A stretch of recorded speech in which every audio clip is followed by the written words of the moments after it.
I would like to take a few moments to read to you two very meaningful verses taken from Psalm 29. In this particular psalm, King David reflects on the power of God, and he says in verse number 3, "The Lord is over many waters, and the God of glory thunders."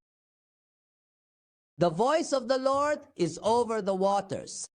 The Lord reigns supreme over the vast and mighty waters. He stands above the raging, turbulent seas where the waves crash with immense power. Yet the Lord remains above all these crashing waves. What is the profound meaning behind this truth?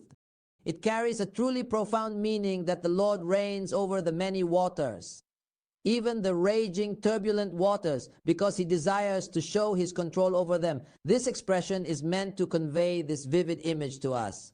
He wants to reassure us, telling us, do not be afraid. These raging waters coming against you, I am in control of them.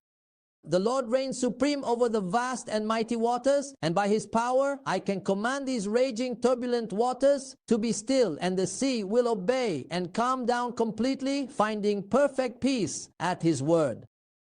Just as we read in the New Testament, when the Lord did this with the waves, he said, "Be still," and it was calm. Are you finding yourself facing these many turbulent waters today? Facing them in your daily work and facing them right there in your own home? There is turmoil in the circumstances, turmoil in the events.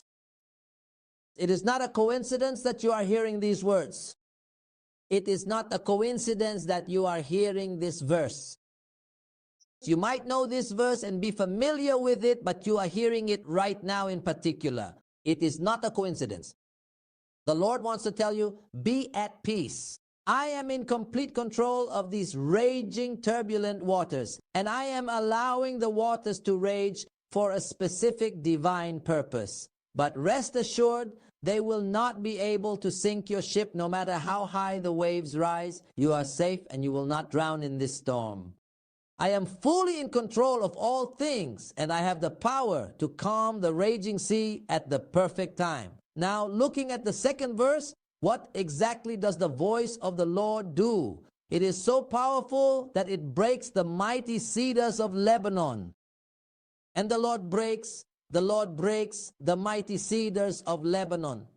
This signifies that the Lord is above the crashing waves, speaking with authority to quiet the waters whenever they exceed their natural limit or become destructive and harmful. Because when you are in a trial for a certain time, it can be beneficial. If it exceeds that specific time limit, it turns from a beneficial trial into a harmful one. No, that is not the outcome we want. The Lord prevents trials from turning from beneficial into harmful. You might ask, what do you mean by beneficial? It means it teaches you lessons that strengthen your faith. You see the Lord clearly in the midst of the trial. You see the Lord above the waves. But if the storm increases a little and threatens to harm you, no.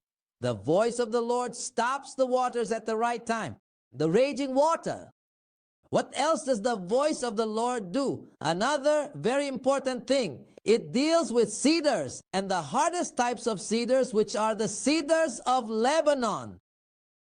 These cedars of Lebanon truly represent something that is incredibly hard to break and something that is remarkably long-lasting. I mean, these cedars of Lebanon live for hundreds of years. They are truly ancient, majestic trees. The Lord deals with this, with these specific trees. You might ask me, what does that really mean? I understood that the water means the waves.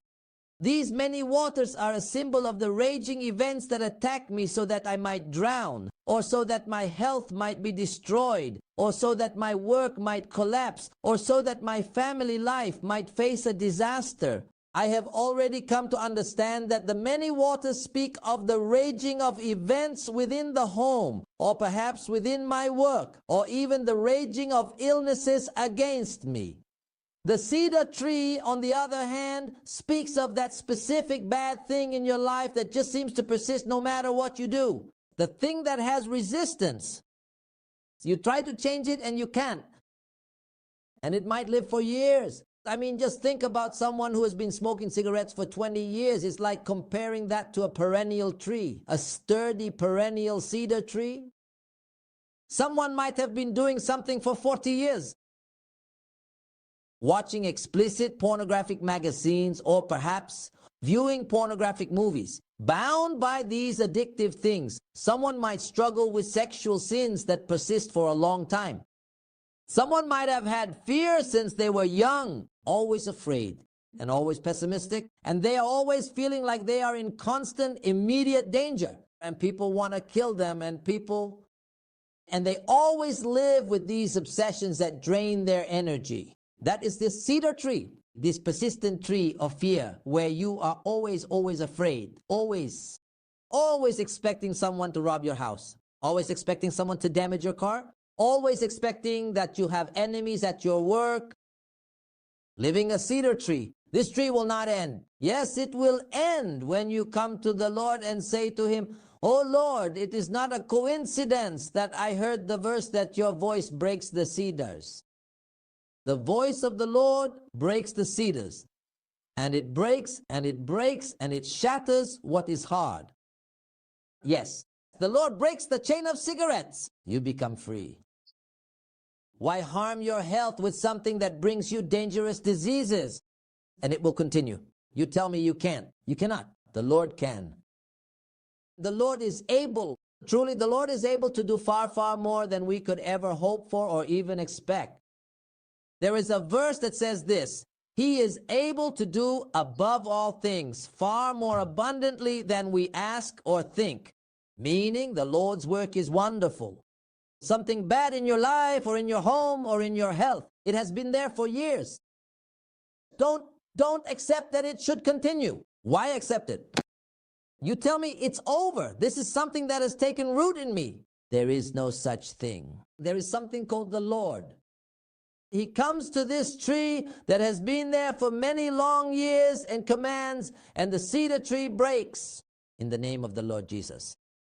In the name of the Lord Jesus, we experience this in our lives. We experience the Lord who calms the waves, and he makes the raging sea calm once again. And there is a profound stillness after such a huge commotion. And we truly experience the Lord who breaks every single cedar tree that still exists in our lives.